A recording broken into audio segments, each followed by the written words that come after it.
Selamat datang kembali di pelajaran kimia. Kali ini kita akan belajar mengenai koloid. Oke, sebelum masuk ke koloid, kita akan belajar sistem dispersi. Apa itu dispersi? Di sini dikatakan bahwa keadaan di mana suatu zat terdistribusi secara merata di dalam mediumnya. Di sini ada gambar wadah, ada tepung kanji, kemudian ada air panas. Nah, tepung kanji ini sebagai fase terdispersi, kemudian air panas itu sebagai medium pendispersi. Tepung bercampur dengan air panas, terbentuklah larutan, kemudian larutan ini lah yang disebut dengan terdispensi.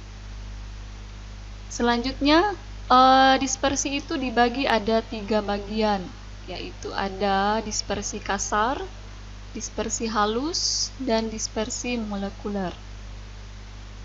Dispersi kasar itu biasa disebut dengan suspensi. Kemudian dispersi halus itu koloid, dispersi molekuler itu larutan. Ketiga dispersi ini berbeda. Dan pada bagian ini kita akan belajar koloid, yang mana koloid itu berada di antara dispersi kasar dan dispersi molekuler. Di tabel disediakan perbedaan masing-masing dispersi. Jadi yang paling utama membedakan ketiganya adalah ukuran molekul. Oke, di sini bisa diperhatikan. Kemudian selanjutnya, sistem dispersi berdasarkan ukuran. Nah, dispersi kasar, dispersi halus, dan molekuler. Di sini bisa dilihat perbedaan ukuran molekulnya. Kemudian juga bisa dilihat di sini kestabilan masing-masing dispersi. Suspensi itu mudah terpisah, koloid itu sukar terpisah, larutan itu tidak terpisah. Contoh dispersi kasar atau suspensi yang mungkin kalian bisa lihat dalam kehidupan sehari-hari yaitu adalah air sungai yang keruh, kemudian campuran kopi dengan air. Dispersi halus, koloid, itu contohnya adalah susu, sabun, dan biasa juga yang dicampurkan pada bahan pembuatan kue yaitu mentega. Dispersi molekuler atau larutan, contohnya larutan gula, larutan garam, kemudian alkohol dan sebagainya. Nah, jenis koloid, di sini koloid dibagi ada beberapa bagian, bisa diamati di tabel. Jadi ternyata koloid itu banyak ditemukan di dalam kehidupan sehari-hari. Oke. Contoh jenis koloid sol padat itu mutiara. Nah, pada koloid ini ada fase terdispensi, kemudian ada medium pendispersi. Untuk lebih mudah memahaminya, fase terdispensi itu bagian yang akan terlarut. Sedangkan medium pendispersi itu adalah bagian yang menjadi pelarut. Oke, selanjutnya sifat-sifat koloid. Di sini sifat-sifat koloid ada efek Tyndall, gerak Brown, koagulasi, elektroforesis, dan dialisis. Terakhir yaitu adsorpsi. Di sini akan dijelaskan masing-masing sifat koloid. Yang pertama efek Tyndall. Efek Tyndall itu peristiwa partikel koloid dapat menghamburkan cahaya. Di sini ada gambar, bisa diperhatikan cahaya menembus ketiga larutan yang disediakan. Oke.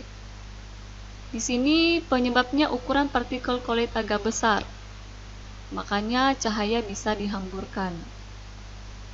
Contoh efek Tyndall dalam kehidupan sehari-hari kalian dapat amati yaitu sorot lampu pada malam hari, ataupun misalnya kalau di rumah itu ada cahaya matahari masuk, di situ ada efek tindal.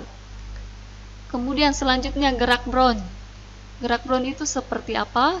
Itu adalah partikel koloid yang senantiasa bergerak secara acak dan patah di bawah mikroskop ultra.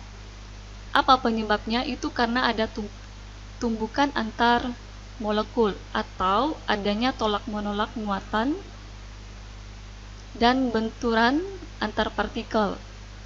Oke, contoh gerak Brown yang kalian bisa amati dalam kehidupan sehari-hari yaitu terjadi pada susu. Selanjutnya, elektroforesis. Elektroforesis itu gerakan partikel koloid di bawah pengaruh medan listrik.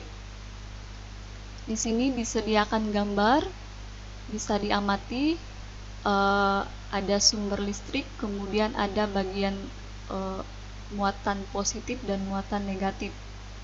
Ke elektroforesis dalam kehidupan sehari-hari, contohnya pengecatan pada mobil ataupun penyaringan debu pada pabrik. Kemudian selanjutnya adsorpsi. Adsorpsi itu penyerapan terhadap partikel atau ion atau senyawa yang lain sehingga partikel koloid bermuatan. Nah, di sini diambil contoh koloid besi hidroksida bermuatan positif karena di sini ada permukaan yang menyerap ion H+. Ataupun dalam kehidupan sehari-hari adsorpsi itu bisa kalian amati pada penjernihan air. Kemudian sifat selanjutnya adalah koagulasi. Saya yakin kata koagulasi sering kalian dengar. Di sini juga terjadi pada koloid. Koagulasi itu pengumpulan partikel koloid sehingga membentuk endapan. Di sini disajikan gambar proses koagulasi koloid yang bermuatan listrik. Koagulasi dalam kehidupan sehari-hari kalian bisa amati yaitu terjadi pada pembentukan delta di muara sungai. Kemudian untuk pembuatan koloid itu dibedakan atas kondensasi dan dispersi. Nah, kedua proses ini sangat berbeda. Untuk kondensasi yaitu dari larutan sejati menjadi koloid. Di gambar kalian bisa amati di sini larutan itu partikelnya sangat halus. Kemudian dengan proses kondensasi jadilah koloid. Dispersi itu dari partikel-partikel yang kasar diubah menjadi partikel-partikel yang halus, jadilah koloid. Nah, di gambar bisa diamati partikel seperti apa. Nah, di sini pada suspensi ini partikelnya agak kasar, kemudian diubah menjadi partikel yang halus, jadilah koloid. Cara dispersi itu ada cara mekanik, cara peptisasi, kemudian ada cara Busse-Bredig. Nah, di sini ketiganya kalian bisa amati. Ketiganya berbeda dengan campuran bahan kimia yang juga berbeda. Oke, selanjutnya cara kondensasi. Cara kondensasi contohnya di sini reaksi redoks.